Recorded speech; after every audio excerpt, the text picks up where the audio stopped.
زار النبي صلى الله عليه وسلم رجلا من المسلمين قد مرض مرضا شديدا، فسأله: هل كنت تدعو الله بشيء؟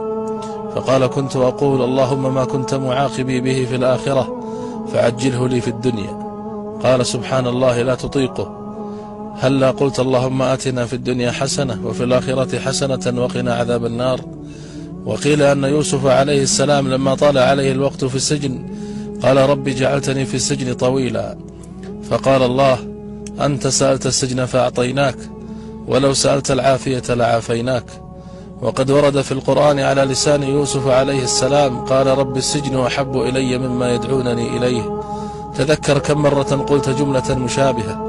قال الإمام الماوردي: القدر موكل بالمنطق، راقبوا كلماتكم وراقبوا ما تقوله ألسنتكم، فما تقوله تتلقاه نفسك، لذا اختار أحسن ما تطلبه من الله